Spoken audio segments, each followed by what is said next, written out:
Bonjour à tous, on a eu des petits soucis de démarrage, on est désolé et bienvenue sur ce webinaire. Donc, je suis Angélique Randolet, je suis chargée de relations adhérents chez Digital 113 qui initie ce webinaire pour Factory 456. Donc, Digital 113, donc nous, on est l'association des entreprises du numérique en Occitanie. Et on a vocation de fédérer tout l'écosystème des acteurs du numérique sur l'Occitanie. On a une agence sur Montpellier et une sur Toulouse. Et donc, on a aujourd'hui 456 qui est expert sur la RPA, donc Robotic Process Automation, qui nous propose un IT Day sur comment déléguer les tâches fastidieuses des robots logiciels. Donc pour cela, je vais laisser la parole à Olivier Exbraya, qui est le fondateur de cette société, qui va vous expliquer tout ça. Alors, on n'a pas le son, Olivier, je crois. Pardon. Oui, merci Angélique. Bonjour à tous. Donc, Olivier Exbraya, fondateur de Factory 456. Jacques-Henri, je te laisse te présenter.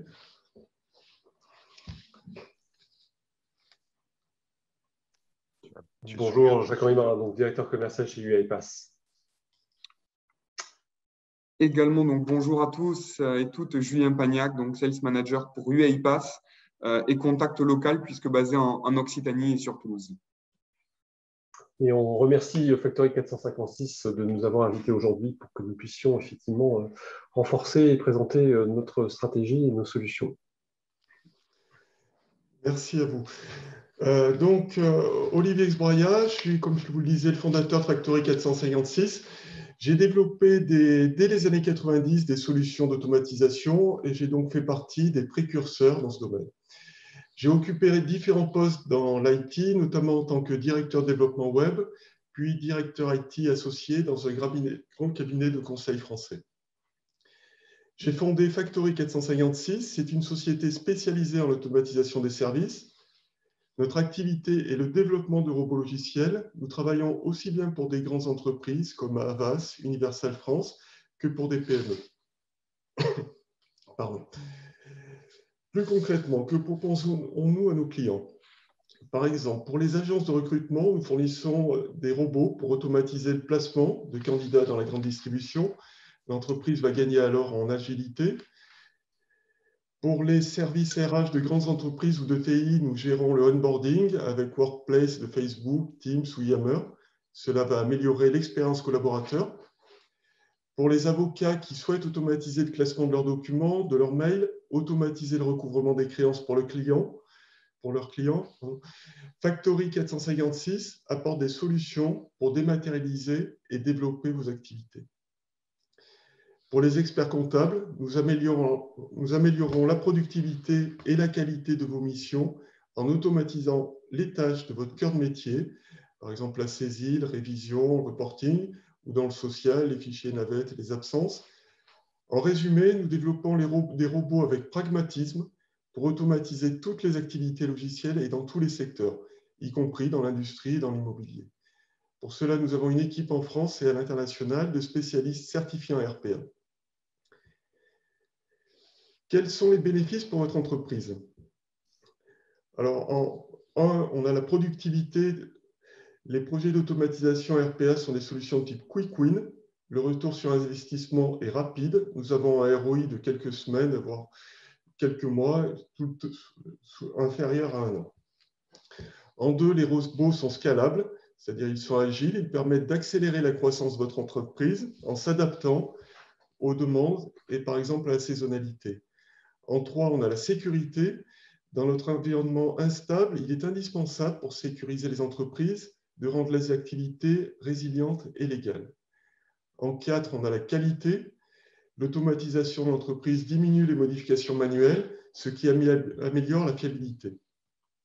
Et enfin, en 5, on a l'expérience collaborateur qui est améliorée. En effet, le personnel est libéré des tâches répétitives et fastidieuses. Les employés se consacrent à des tâches plus valorisantes.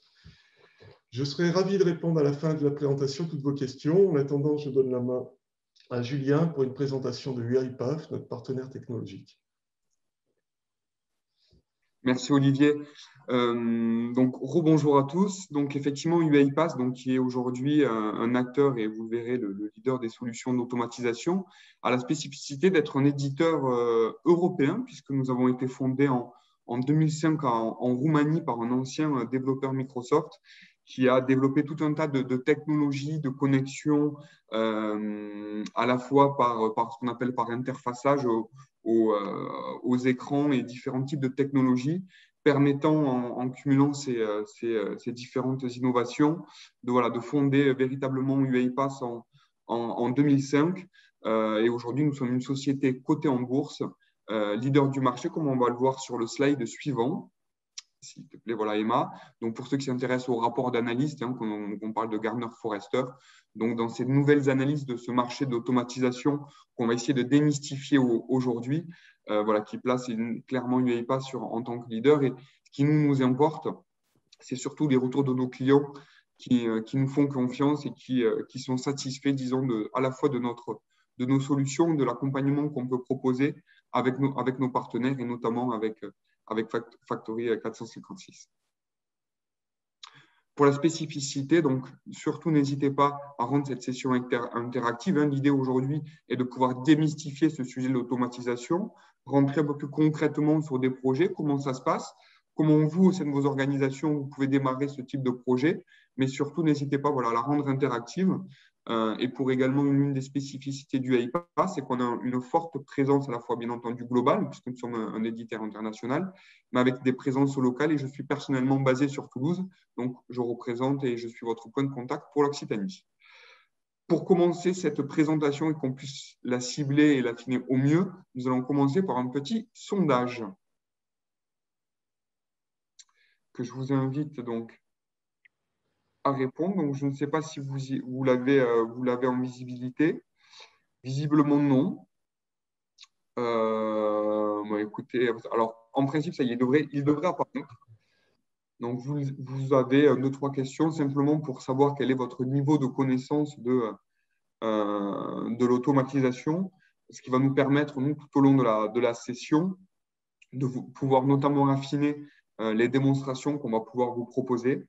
Et puis savoir si on rentre un peu plus en détail dans certains sujets en fonction de la connaissance de sujets d'automatisation, savoir si c'est quelque chose que vous avez déjà engagé au sein de vos organisations.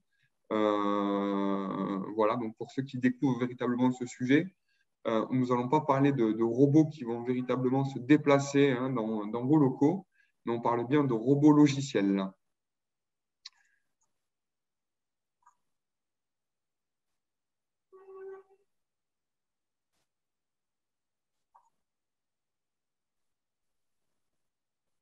Donc, je pense que nous n'allons pas tarder à voir les résultats. Donc, on voit c'est quand même assez partagé, mais peut-être une toute petite partie connaît un peu plus le sujet d'automatisation. Mais on voit nettement qu'il y a effectivement une grande majorité des participants aujourd'hui qui souhaitent lancer effectivement des initiatives d'automatisation. Ce sujet est effectivement en plein boom. Vous verrez qu'il y a différents objectifs, que ce soit des gains de productivité, mais surtout effectivement améliorer l'expérience des collaborateurs au sein des entreprises. Dans ce nouveau monde où les attentes du personnel avec ces nouveaux modes un petit peu de travail évoluent, et donc à la fois les collaborateurs et les clients ont des nouvelles attentes et nous allons voir comment l'automatisation va permettre d'adresser ces gains de productivité, ces efficacités opérationnelles et puis ce plaisir de travailler tout simplement en pouvant se consacrer à des tâches à plus haute valeur ajoutée, cette fameuse phrase marketing, mais qui est d'autant plus vraie actuellement. Donc peut-être maintenant, je vais laisser la main donc à Ludovic, qui est consultant pour UiPath et qui va vous présenter au travers déjà d'une petite histoire ce sujet d'automatisation. Encore une fois, vraiment, n'hésitez pas à rendre cette session interactive. Si vous avez des questions qui vous viennent, des points à éclaircir, sachant que nous avons gardé un créneau d'une dizaine ou d'un petit quart d'heure, d'une dizaine de minutes pour lancer pour des questions-réponses. Ludovic, je te laisse la main. Bonjour à tous. Julien, tu peux me confirmer qu'on voit bien mon écran? Absolument. Okay, tout est bon. Bonjour à tous. Oui, donc effectivement, Ludovic Duverger-Delec, je suis consultant chez UiPath et je vais vous parler un petit peu de RPA. Je vais d'abord vous raconter un petit peu pourquoi la RPA. Ensuite, je vais expliquer pour ceux qui ne connaissent pas, puisque finalement, il y a la moitié des personnes présentes qui ne savent pas de quoi on parle ou peu de quoi on parle, ce que ça veut dire. Et puis ensuite, je vais vous faire des démonstrations pour vous montrer un peu ce que c'est qu'un robot en action. Et à la fin, je vais vous parler un petit peu d'automatisation de manière générale. Donc, effectivement, comme le disait Julien, tout commence par une histoire. En fait, je vais vous raconter un peu l'histoire qu'on a vécue dans ces dernières années, l'histoire de l'informatique en général, des organisations. On va parler d'une organisation qu'on présente ici. Alors, ça peut être n'importe quel type d'organisation. On peut parler d'organisations privées ou publiques. Ça peut être dans n'importe quel secteur, banque, télécom, manufacturing, transport. En fait, ça a assez peu d'importance. À partir du moment où il y a des gens qui travaillent ensemble, on peut être concerné par ce dont je vais parler maintenant.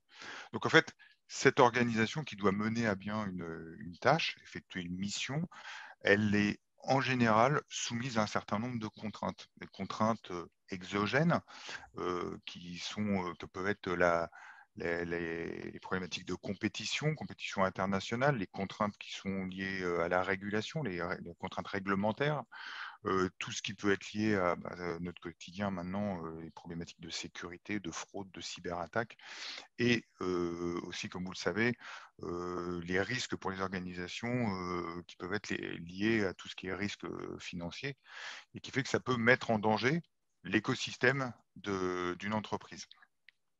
Donc en fait, pour pouvoir pallier à ces contraintes, l'organisation est obligée de s'adapter. Et pour s'adapter, le problème qu'elle rencontre souvent, surtout quand ça fait plusieurs années qu'elles existent, déjà, en fait, elles font face à des compétiteurs qui sont nouveaux sur le marché, qui sont agiles, qui sont très au fait des nouvelles technologies. Donc, ça peut être assez compliqué pour répondre à ce type de compétition. Elles ont aussi un système d'information qui a évolué avec le temps, qui certes peut être très riche, mais qui peut, pour certaines, devenir un petit peu obsolescente ou en tout cas assez peu intégrée, même si jamais on a investi dans des ERP, dans des CRM, je vais citer des noms, par exemple dans SAP, dans Salesforce ou autre, c'est pas pour autant que tous ces systèmes sont très intégrés. Ce qui fait que l'information, elle peut être hétérogène et silotée, on peut la retrouver dans plusieurs endroits. Et tout ça dans un contexte où le monde va de plus en plus vite et où les clients sont plus exigeants. D'ailleurs, moi, vous, en tant que client, nous sommes de plus en plus exigeants. Lorsqu'une organisation ne répond pas assez rapidement à nos desiderata, on va zapper d'une organisation à une autre, d'un fournisseur à un autre. Et donc, ça met en danger, encore une fois, toutes ces structures. Du coup, en fait, c'est le facteur humain qui pallie à ce problème.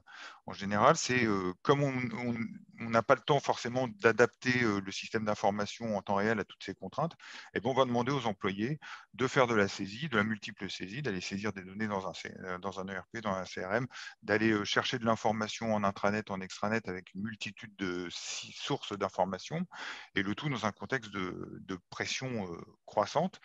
Ce qui fait que les employés ont de moins en moins de temps pour effectuer leur travail.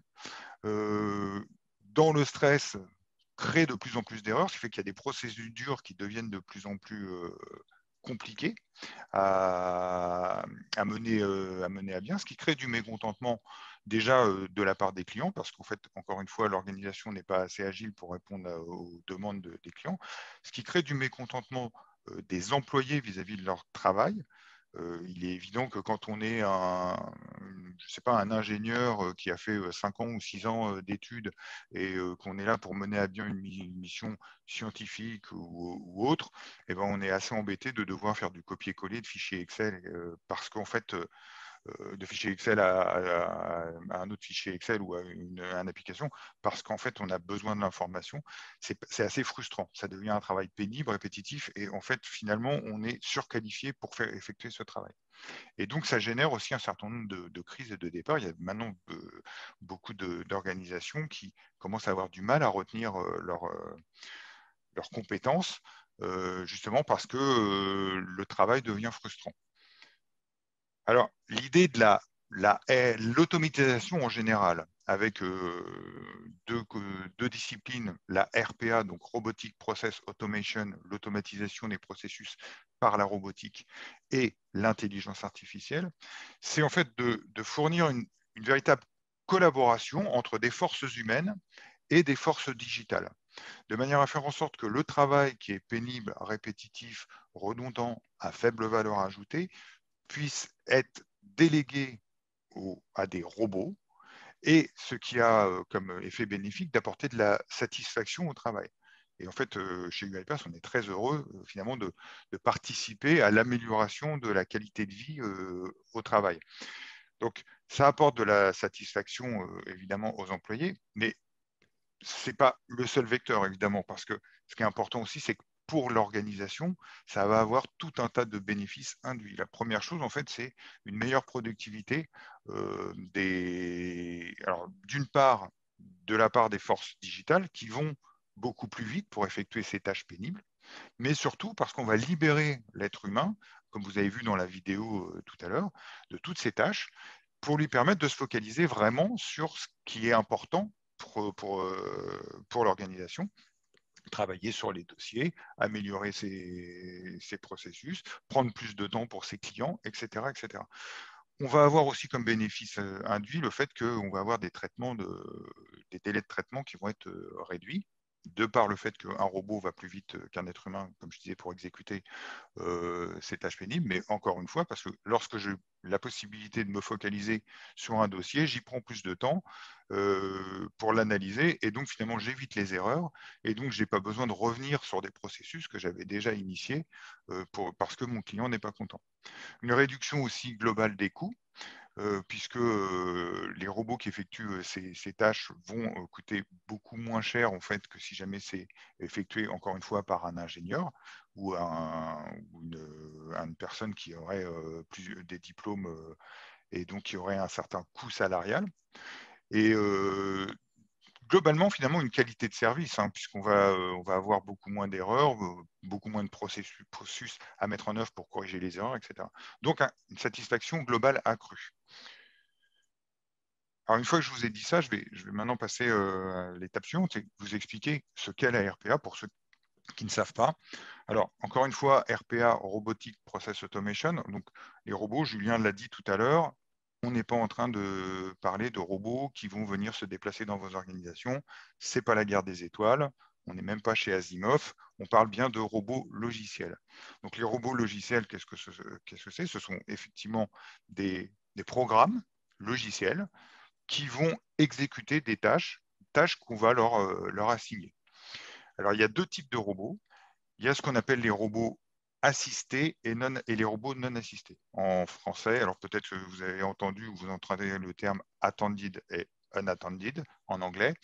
Donc, en fait, on va commencer par les robots non assistés. Les robots non assistés sont des forces digitales qui vont travailler en batterie pour effectuer du travail de masse et finalement avec assez peu d'interaction avec des êtres humains. Un exemple typique, ça serait des robots qui s'occupent de gérer la dématérialisation des factures pour une organisation.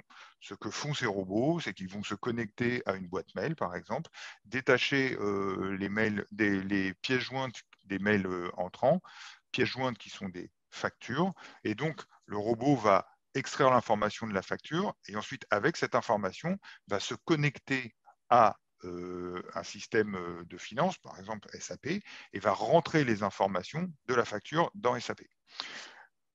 Il y a assez peu d'interaction avec les utilisateurs, sauf si à un moment il y a un problème sur une facture. Dans ce cas-là, on va pouvoir isoler la facture pour la mettre entre les mains d'un utilisateur pour qu'il puisse la valider, l'amender, la modifier. Mais en tout cas, le robot, lui, va continuer à traiter les autres factures. Le deuxième type de robot, c'est le robot assisté. Alors, il y a marqué ici votre compagnon digital personnel. C'est exactement ça. Ça veut dire qu'en fait, vous avez un petit copain qui est installé sur votre PC. Et en tant qu'employé, lorsque vous avez ces fameuses tâches pénibles à effectuer, vous pouvez solliciter votre robot pour qu'il les exécute à votre place. Alors, là encore, je vais vous donner un exemple personnel. Je travaille donc dans une société où j'ai besoin de montrer de la visibilité à mes responsables sur les activités que je fais. Et en fait, je fais aussi partie de plusieurs lignes de management. Et comme tout le monde a un petit peu sa façon de travailler, chaque ligne de management a besoin d'avoir un reporting de mes activités dans l'environnement qui est intéressant pour lui. Donc mon chef est un grand fan d'Excel et il aime bien voir dans Excel ce que son équipe fait parce qu'il va pouvoir faire tout un tas de stats et tout un tas de graphiques et il est très content avec ça. Par contre, je fais aussi partie d'une ligne commerciale et la solution qu'on utilise chez nous, c'est Salesforce et il faut pouvoir avoir un rapport d'activité sur finalement toutes les opportunités sur lesquelles je travaille. Donc, c'est aussi important de pouvoir remonter mon information, mes activités dans Salesforce. Et puis, je fais partie d'une société roumaine et ces personnes sont des gens qui sont très structurés avec une démarche projet, et eux, ils utilisent un outil qui s'appelle Rike. Ce qui veut dire que quand je suis rentré chez UiPath au début, je devais, le vendredi après-midi, recopier, mettre mes informations dans 3 systèmes. C'était assez pénible, ça prenait du temps. En fait, j'ai fini par utiliser le robot que j'ai sur ma machine, et maintenant, je procède de la manière suivante. Je remplis le fichier Excel pour faire plaisir à mon chef, ce qui est toujours important, il faut toujours essayer de faire plaisir à son chef. Et en fait, à partir du moment où j'ai rempli ça, j'appuie sur un bouton et mon robot, lui, va lire ce qu'il y a dans Excel et va se connecter dans Salesforce et va se connecter à Rike pour propager les informations. Et pendant ce temps-là, je peux me focaliser sur d'autres choses. Donc, c'est assez intéressant et je dois vous avouer que c'est vraiment la partie que je trouvais la plus pénible dans mon travail. Je suis bien content que cette partie-là ait été bien simplifiée. Alors, pourquoi, en fait, c'est possible? C'est possible parce qu'en fait, un robot est capable de faire tout ce qu'un être humain peut faire sur un PC. C'est-à-dire qu'il peut aller se connecter à vos applications, il peut se connecter à votre boîte mail, encore une fois, détacher des pièces jointes, il peut se connecter à des applications web, il peut se connecter à des applications client-serveur, il peut se connecter à des anciennes applications, des vieilles applications sur MVS, sur AS400, etc. À partir du moment où ça apparaît à l'écran, il peut rentrer de l'information dedans, lire l'information, appuyer sur des boutons, etc., comme vous le feriez en tant qu'utilisateur. Il peut faire du copier-coller, effectuer un certain nombre de calculs, etc. Évidemment, pour ça, ça veut dire qu'on lui a expliqué, on lui a appris à effectuer ces traitements-là, et donc il va les faire de manière systématique en fonction de ce qu'on lui a appris. Donc c'est quelque chose qui est très important à comprendre. Le robot peut faire tout ce qu'un utilisateur peut faire sur son PC. Il peut faire plus d'ailleurs, en fait. Il peut aussi utiliser des API pour pouvoir communiquer avec des applications sans forcément passer par l'interface d'un utilisateur. Donc si jamais je résume, un robot est capable d'imiter les actions humaines, il est capable de le faire avec n'importe quel type d'application, de manipuler des données, sans faire d'erreur et sans repos. C'est quelque chose de très important qu'il faut comprendre, c'est qu'un robot, finalement, il exécute un travail, et lorsque le travail est terminé, il est en attente d'un autre travail. Et donc, un robot peut travailler 24 heures sur 24, 7 jours sur 7 et 365 jours sur 365 jours. Ce qui veut dire qu'en fait, on peut l'alimenter avec des projets et on peut très bien lui dire le matin, tu vas faire un processus de finance et puis l'après-midi, faire des processus type ressources humaines, par exemple. Le robot, lui, va pouvoir travailler comme ça en fonction du temps qu'il va avoir disponible. Et dernière chose qui est importante à comprendre, c'est que les processus robotiques sont des processus qui sont rapides à déployer. Puisqu'en fait, ils ne sont pas intrusifs, puisqu'ils ne remettent pas en cause le système d'information, mais puisqu'ils l'utilisent, on va pouvoir mettre en place des processus très rapidement. Et on parle, alors, on peut parler d'heures à la limite, ça va dépendre des tâches, mais en général, on parle de jours, de semaines. On peut commencer à parler de mois pour mettre en place un projet, mais si jamais on est sur des projets qui durent plus de 2 mois ou 3 mois, c'est qu'on s'est trompé et que ce n'était pas un projet de robotique, qu'il aurait sûrement fallu y penser autrement et choisir une autre façon finalement d'adresser la problématique que l'on veut adresser. Alors, une fois que je vous ai dit ça, il faut comprendre qu'un robot, c'est totalement stupide. Le robot, il fait ce qu'on lui dit de faire. Donc, pour pouvoir faire en sorte que le robot puisse adresser d'autres cas d'usage avec un peu plus de compétences, on va ajouter de l'intelligence artificielle. Et avec l'intelligence artificielle, on a des compétences qui fait que le robot va devenir un peu plus intelligent et va pouvoir faire un peu plus qu'exécuter bêtement ce qu'on lui a dit de faire. Alors, parmi les compétences que l'intelligence artificielle peut proposer, déjà, il y a la capacité de lire les documents, d'être capable d'extraire de l'information des documents. Je vous ai parlé tout à l'heure d'un processus de gestion de facture. Et grâce en fait, à l'intelligence artificielle, c'est par l'intelligence artificielle qu'on va être capable de comprendre que dans ma facture, j'ai un numéro de facture, j'ai une date, j'ai des montants TTC, des taux de TVA, etc. etc. L'intelligence va repérer ça dans le document, va être capable de l'extraire et ensuite donc va donner cette information au robot qui, lui, ensuite, une fois qu'il a cette information, va se connecter à SAP et rentrer les informations. Il n'y a pas besoin d'intelligence pour ça. Grâce à l'intelligence, on va même aller beaucoup plus loin. Maintenant, on va être capable de comprendre le langage. J'ai vu tout à l'heure qu'il y avait une question à propos du NLP, le Natural Language Processing.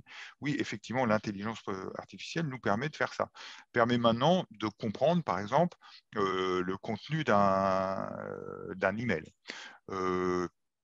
Permet, par exemple, de savoir si quand un client m'envoie un email, il est content ou pas, ce qu'on appelle du sentiment analyse, l'analyse du sentiment. Permet de catégoriser l'email, savoir à peu près si jamais la demande, c'est une demande d'attestation, ou si c'est une réclamation, ou si jamais c'est éventuellement une demande pour souscrire quelque chose, etc. Donc, grâce à l'intelligence artificielle, on va pouvoir faire cette analyse du langage et donc je parlais des emails, catégoriser les emails et donc permettre au robot ensuite d'aller envoyer l'email vers le bon service ou d'aller rentrer l'information dans le bon système d'information en fonction de ce que l'intelligence artificielle aura compris. On va même plus loin maintenant, puisqu'on peut dialoguer avec l'humain. On peut, grâce à des chatbots, par exemple, avoir des processus dans lesquels un client va commencer à dialoguer avec un chatbot pour, je ne sais pas, parce qu'il a besoin, par exemple, de changer la date de livraison d'un de ses produits.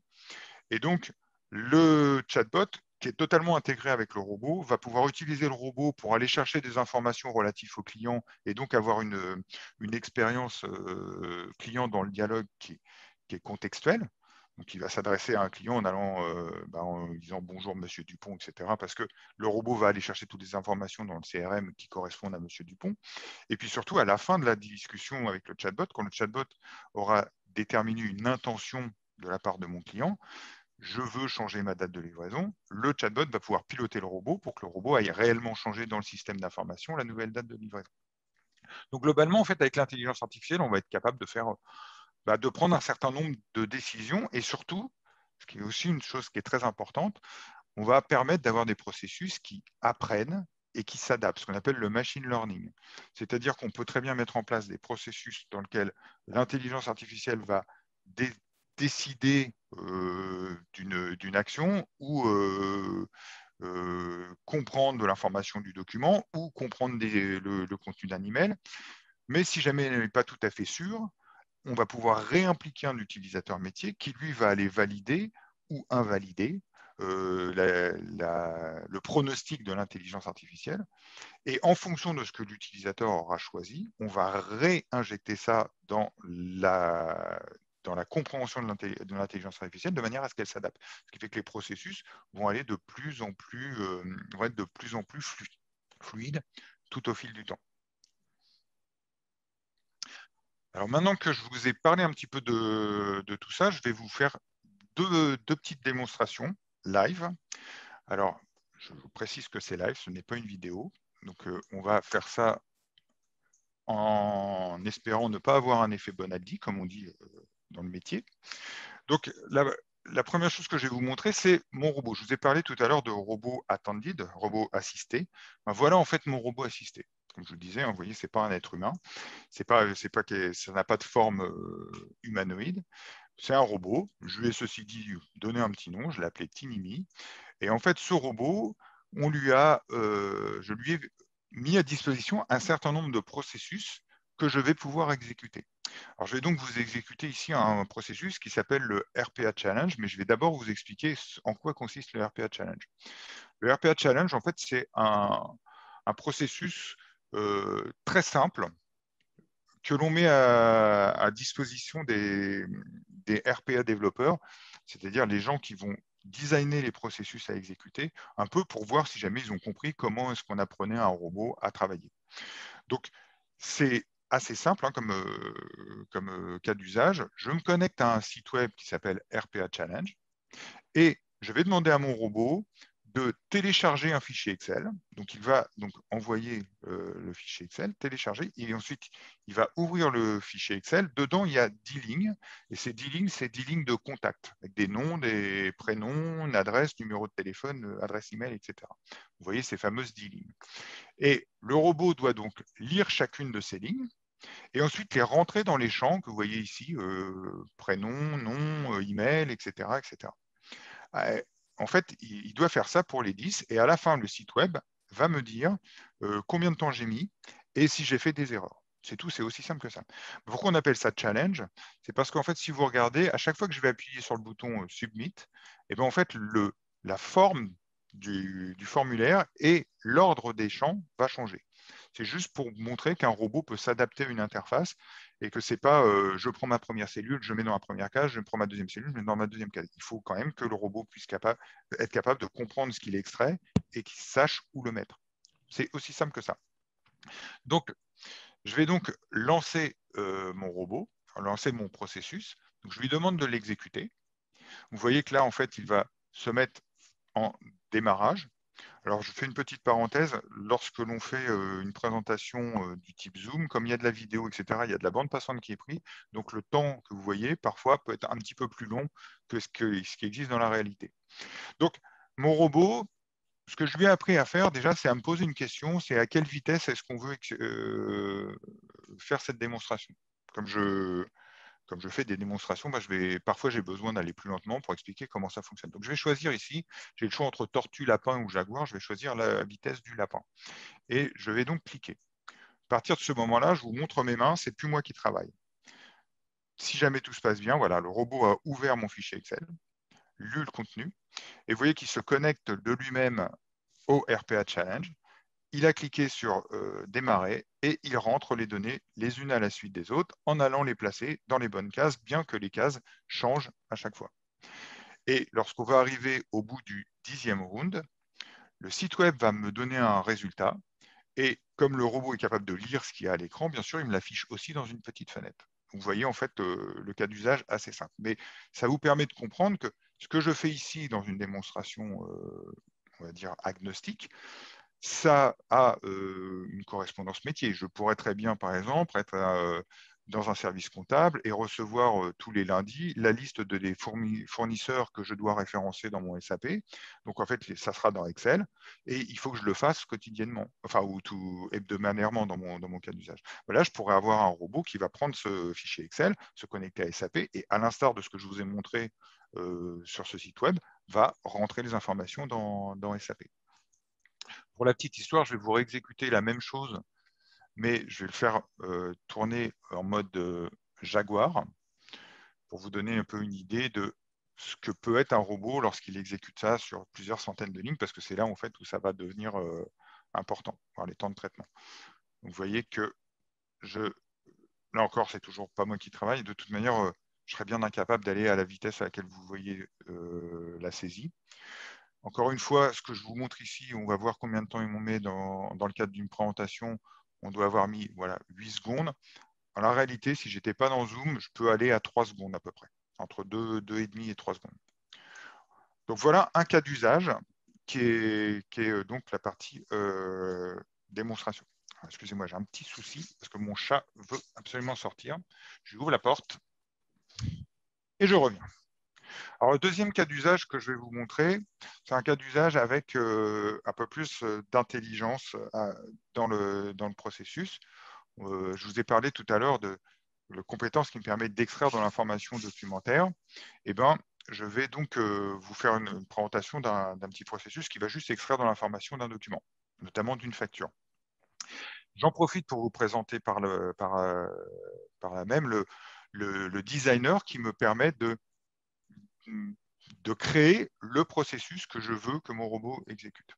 Et en fait, c'est un designer dans lequel je vais pouvoir créer des processus avec, par simple glisser-déposer, je vais pouvoir poser des actions que je désire que mon robot exécute. Alors, par exemple, j'ai des actions du type clic. Je peux prendre une clic et puis une action clic et puis la placer à n'importe quel endroit en disant je voudrais que tu cliques sur tel bouton, je veux que tu remplisses tel champ, je veux que tu glisses telle information à l'écran. Et ce que l'on voit ici, c'est bon, je ne vais pas faire une démonstration de ce studio, mais vous voyez par exemple qu'il y a aussi des outils qui permettent d'enregistrer ce que je fais. Donc en fait, je peux aussi en tant qu'utilisateur effectuer un travail, l'enregistrer et ça va me créer automatiquement le processus à exécuter. Éventuellement, je peux retoucher un petit peu, mais donc ensuite, le robot va être capable de l'exécuter. Donc, on peut, encore une fois, créer des processus très, très rapidement. Bon, je vais donc revenir sur ma démonstration. Je vais donc cette fois exécuter ce processus avec de l'extraction documentaire. Donc, je l'envoie. Et là, on va voir en fait chacune des étapes qui va être suivie par le robot. Donc, la première chose que le robot va me proposer, c'est d'ouvrir un formulaire pour me poser une question. Où veux-tu trouver le fichier? J'ai choisi en fait de le sélectionner sur mon disque. Donc ici, j'ai créé un petit formulaire et dedans, on va choisir, excusez-moi, hop, le formulaire il est là. Donc on va choisir, est-ce que je veux extraire l'information d'un document ou est-ce que je veux extraire toutes les informations qui seraient dans un dossier de tous les documents. Je vais juste me focaliser sur un seul document. Je vais ouvrir en fait un document. J'en ai plusieurs et notamment ici, j'ai une facture. Et je vais juste prendre cette premier exemple et je vais ensuite demander à mon robot d'aller traiter cette facture. Donc, ce qu'on va voir, en fait, c'est que le robot ici va aller digitaliser le document, c'est-à-dire que le document étant une image, il va aller en extraire le texte grâce à un traitement OCR, de manière à avoir en fait le contenu de ce document. Évidemment, quand j'ai une image, bah, parfois j'ai besoin de comprendre le texte. Alors, c'est le premier niveau. Une fois que j'ai extrait le texte, je vais pouvoir classer le document. Dans mon processus, je pourrais très bien avoir plusieurs types de documents. Donc là, en fait, la classification va me permettre de reconnaître que c'est une facture. Mais j'aurais pu avoir une carte d'identité ou autre. Et en fonction de ça, finalement, je vais avoir une extraction qui va être différente. Et la dernière chose, c'est que je vais présenter à un utilisateur métier une console qui va me montrer toute l'information qui a été extraite. Donc, on voit ici l'image du document qui a été traité par OCR. Donc, en fait, maintenant, on peut voir les textes qui ont été compris par la solution. Et sur la base de ce texte, eh ben, vous voyez, il y a une reconnaissance des informations. Donc, par exemple, quel est mon fournisseur? En fait, on l'a récupéré ici.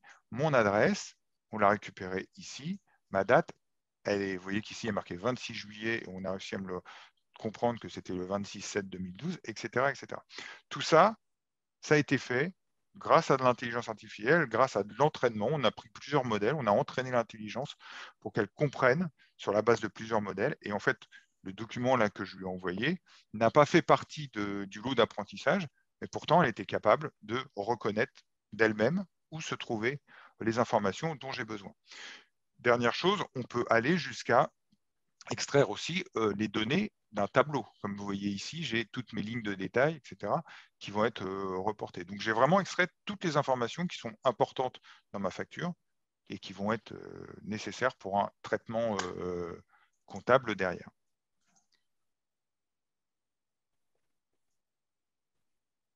Voilà. Donc, voilà pour la partie démonstration. Et vous voyez ici le couplage entre la robotique et l'intelligence artificielle. Ok, je vais juste donc du coup revenir rapidement sur la présentation. Donc, il y a une chose qui est importante de comprendre, c'est que les processus robotiques, en fait, on peut en trouver partout. Dès qu'il y a des tâches répétitives, on peut en trouver. Donc, en fait, on a vocation à pouvoir automatiser aussi bien des processus finance que supply chain, que...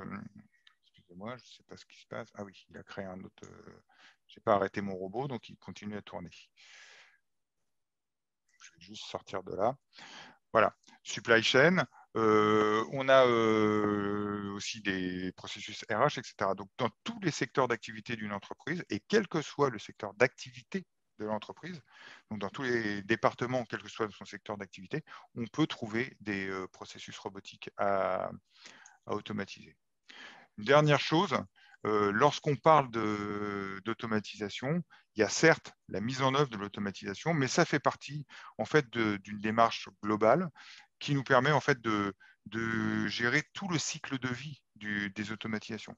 Par exemple, il y a quelque chose qui est important dans une organisation qui veut automatiser, c'est de mettre en place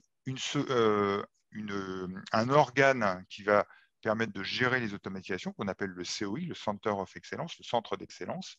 Et en fait, on va doter aussi ces personnes d'outils qui vont être capables d'identifier les automatisations potentielles grâce à du process mining, l'analyse de processus, du task mining, l'analyse des tâches.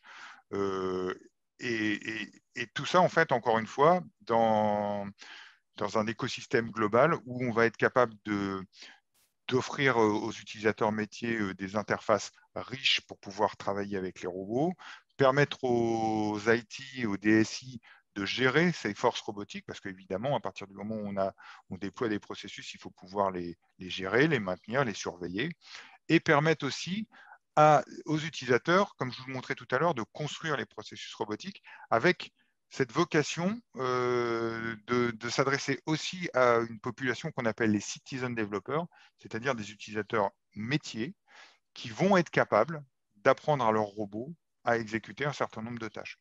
Donc, c'est la tendance, c'est de permettre que l'on puisse tout un chacun, à un moment, avoir un robot sur sa machine et être capable de lui apprendre à prendre un certain nombre de tâches.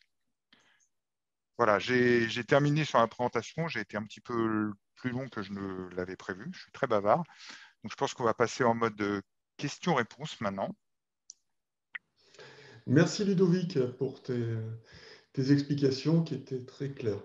Nous avons en effet quelques questions.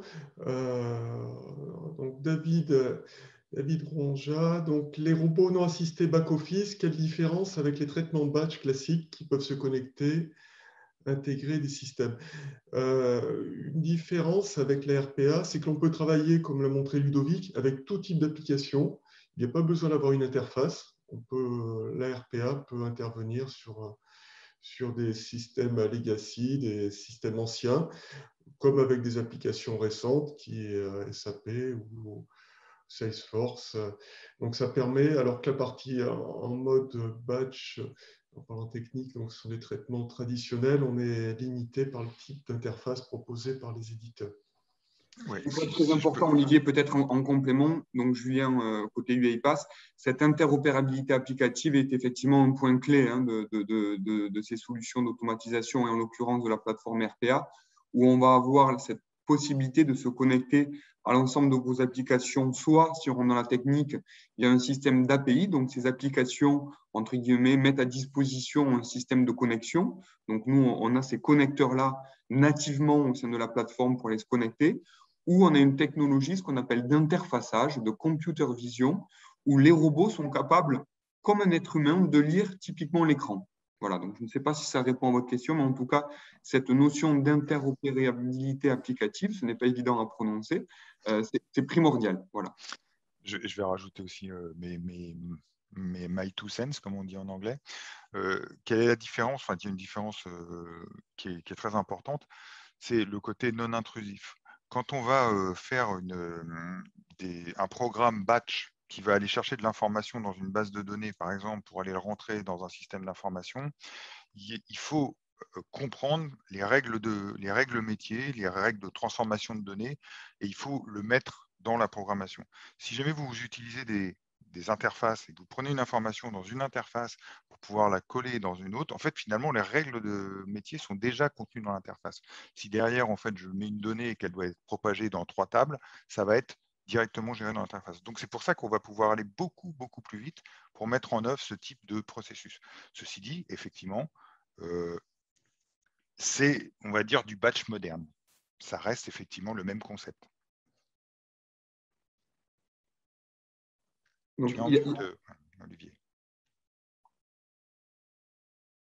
Il y a un mute, Olivier. Donc, il y a d'autres questions qui apparaissent, notamment sur différents types de processus. Donc, il faut vraiment imaginer que ces robots peuvent s'apparenter finalement à des assistants virtuels, hein, de la main-d'œuvre virtuelle, peuvent réaliser toutes les opérations qui sont aujourd'hui réalisées par vous ou par vos collaborateurs au sein de vos organisations. Je vois qu'il y avait une question notamment sur des cas d'usage autour de la conversation. Effectivement, on a beaucoup, nous, maintenant, aujourd'hui, d'automatisation autour de ce qu'on appelle le customer service, hein, l'expérience client, qui notamment automatise beaucoup de choses avec les chatbots. Donc, la RPA est aussi un parfait complément à ces notions de chatbot en permettant d'aller automatiser le fait d'aller récupérer des informations dans tous vos systèmes applicatifs. Je vais peut-être relaisser la parole à Olivier pour adresser d'autres questions, mais je vois, et je l'attendais bien entendu, quels sont un petit peu le business model de ces fameux robots. C'est un point important qui me permet d'introduire le sujet et la spécificité, comme le disait Ludovic, de ces projets d'automatisation, c'est que c'est vraiment très concret. Ce sont des projets sur du court terme, très pragmatiques. Aujourd'hui, quand on parle d'automatiser un processus, on va parler en semaines, avec bien sûr une notion de retour sur investissement qui va être très rapide, puisque ce sont des coûts annuels de robots. Donc, on met à disposition des robots avec un coût annuel, quel que soit finalement leur taux d'utilisation et leur taux d'occupation. Donc, effectivement, nos clients ont tout intérêt, et nous les accompagnons dans ce sens, à essayer de trouver un maximum de cas d'usage et de tâches à automatiser, puisque le coût d'un robot est identique, qu'il automatise un processus ou N processus au sein de vos organisations. Je te redonne la main, Olivier. Merci. Nous avons ensuite une question de Monsieur le Cardinal. Comment identifier si un processus peut être automatisable? Un point important est de faire une étude de ROI en regardant la volumétrie. Un autre élément, c'est la saisonnalité, les pics de charge, pour permettre à ce que ce processus soit scalable, puisse monter en activité. Regardez les données en entrée, leur volumétrie. Et ensuite, UiPath propose différents outils pour analyser, identifier les processus automatisables. Il y a un outil collaboratif qui est Automation Hub, qui permet d'échanger avec et d'identifier les processus au sein de grandes entreprises. Il y a Process Mining qui permet d'identifier les processus à automatiser. Et avec cet ensemble d'outils, on arrive à définir quels sont les processus qui sont éligibles à l'automatisation. Voilà, en espérant avoir répondu à votre question.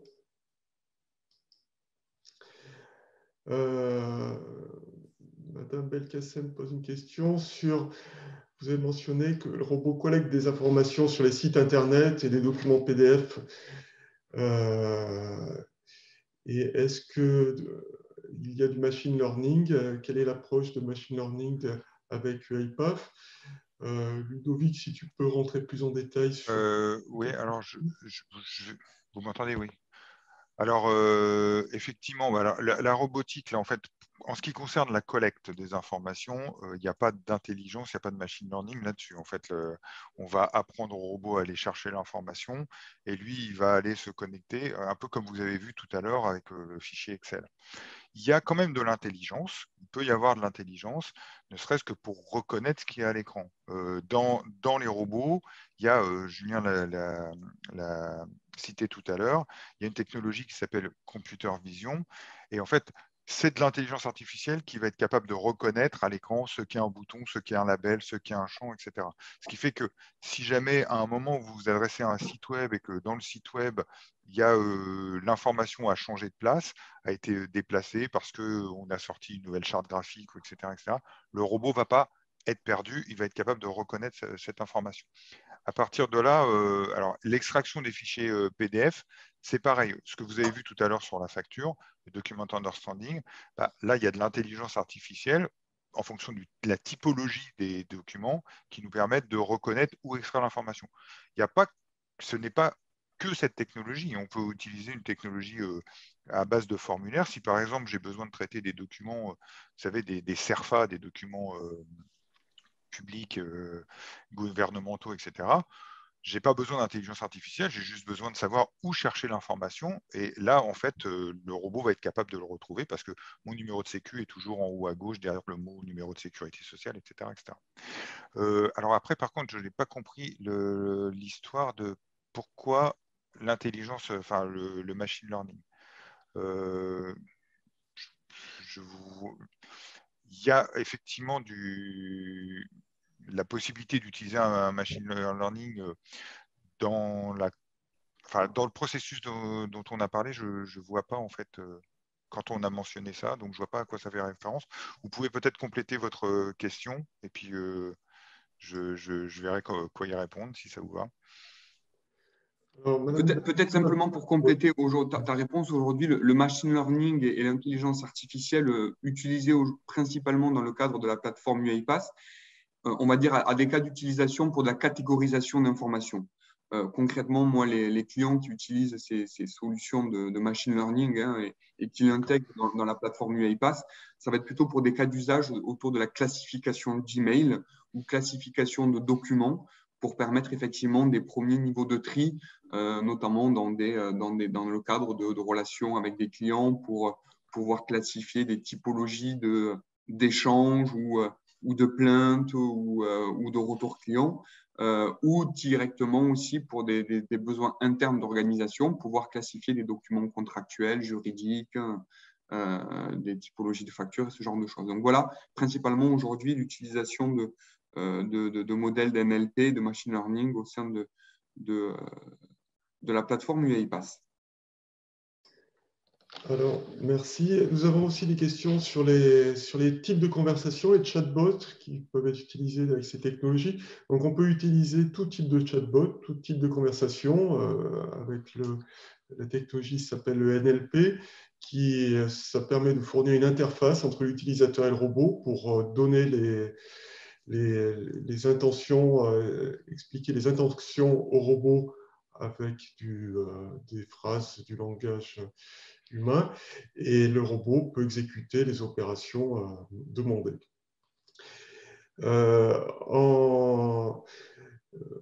Voilà. Est-ce qu'on a des retours clients sur ce type de réponse automatique sur le même sujet, avec des discussions de type chatbot?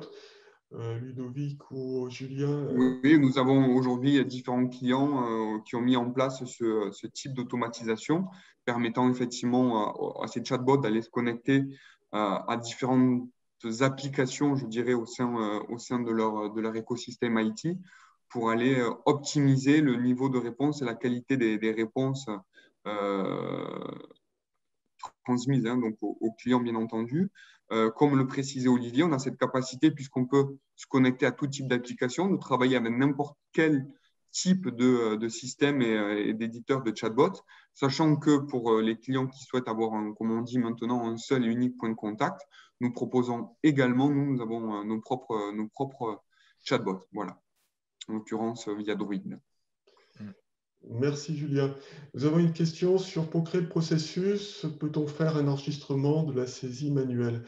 Oui, tout à fait. C'est une des fonctions de base du logiciel UiPath qui permet de capturer en fait la saisie d'un utilisateur avec son consentement, bien sûr, pour simplifier, pour automatiser cette opération.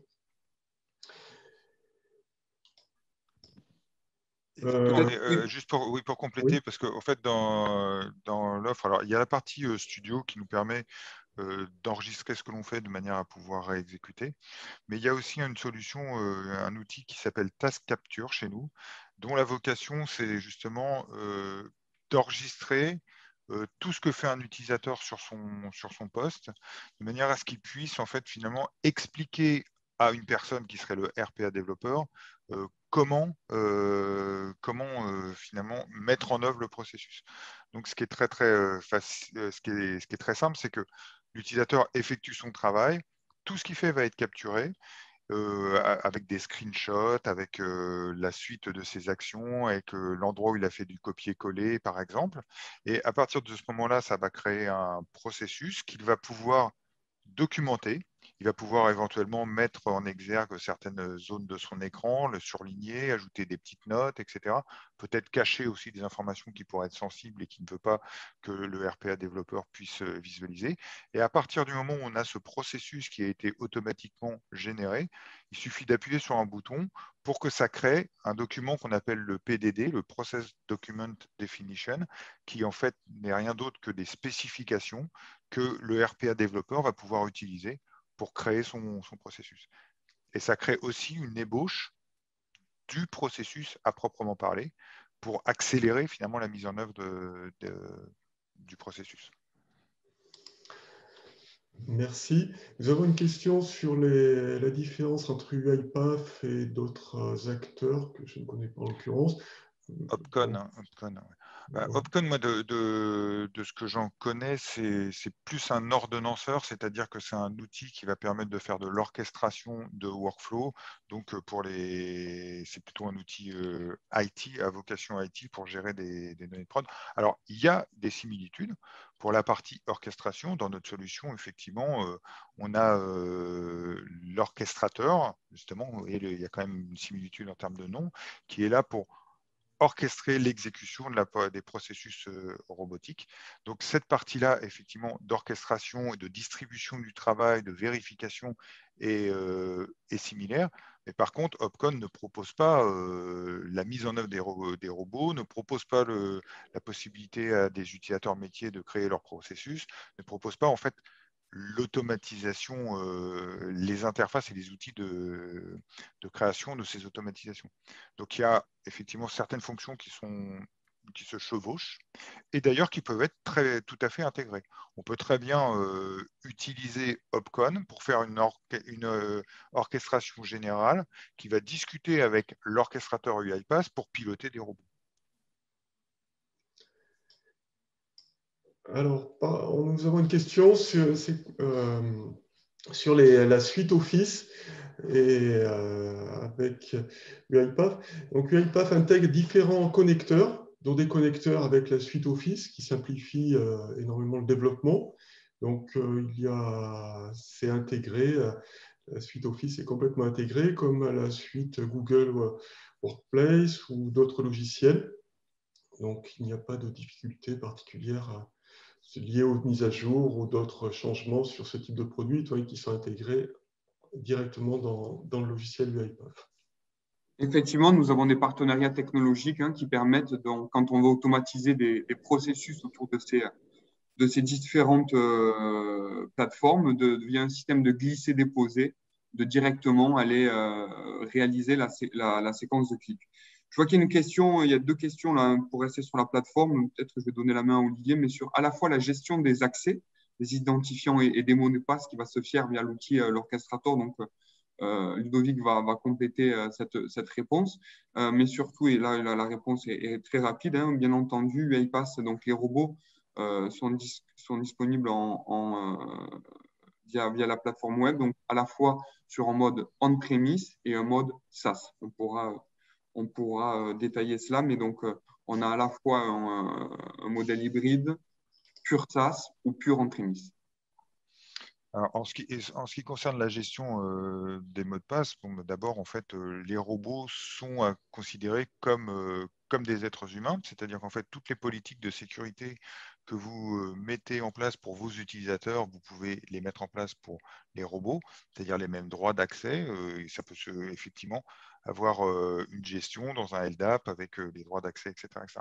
Ensuite, vous pouvez effectivement, le robot va se substituer à un utilisateur, donc parfois il a besoin d'avoir accès à des mots de passe. Dans la solution UiPath, il y a un coffre-fort électronique qui va contenir ces mots de passe et les robots vont pouvoir les utiliser au moment où ils en ont besoin. Si dans votre organisation, vous avez d'autres coffres-forts électroniques comme CyberArk par exemple ou comme Azure Vault, en fait, on est totalement intégré aussi avec ces solutions-là. Et dernière chose, au niveau de la sécurité, toute communication entre les robots. Déjà, les robots, en fait, sont installés en fait, sur une VM ou sur le poste d'un utilisateur, donc a accès à ce que la VM ou le poste de l'utilisateur a. Et toute transaction, toute discussion qu'il peut avoir entre l'orchestrateur et le robot est totalement encryptée, aussi bien on rest, c'est-à-dire en stockage, qu'en communication. Nous avons une question là, sur le traitement des factures. Donc, la solution intègre du machine learning pour traiter les factures. C'est-à-dire que le logiciel est entraîné sur une base de documents pour identifier les différentes zones de la facture. Et UiPath fournit des modèles pré-entraînés. Et si on veut travailler sur certains types de documents, UiPath fournit une solution pour entraîner soi-même à partir d'exemples le modèle pour qu'ils soient en capacité d'extraire les documents, par exemple sur des bons à payer ou d'autres types de documents qui ne seraient pas prévus dans UiPath. Donc, cette solution offre beaucoup de souplesse et est très performante sur ce type de document, sur ce type de traitement.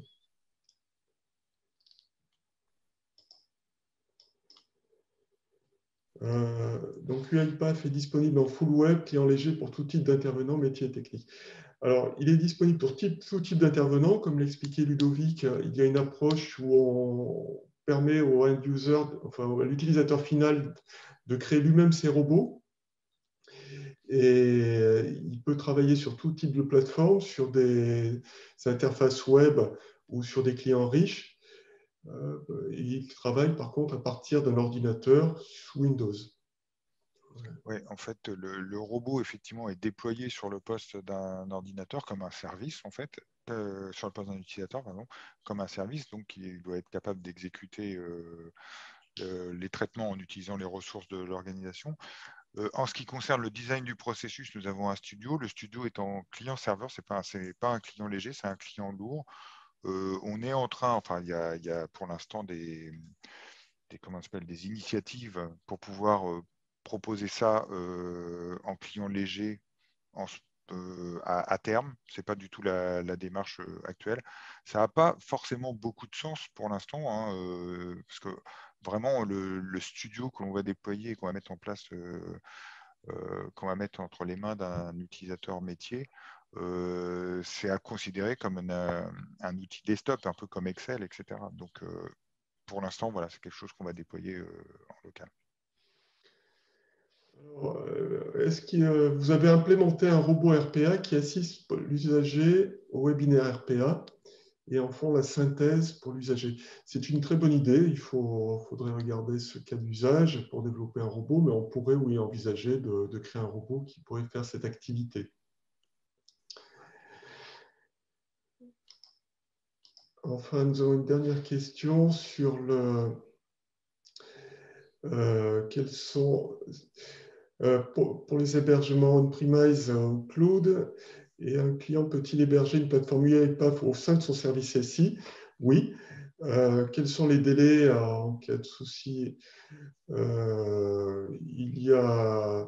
Il n'y a pas de délai particulier, ça se gère comme un projet classique IT, avec quand même cette spécificité, c'est que l'on est beaucoup plus rapide. On n'a pas besoin d'attendre d'interface, d'adaptation des logiciels, donc on peut intégrer plus rapidement ce type de solution dans son SI pour répondre à toute problématique à automatiser.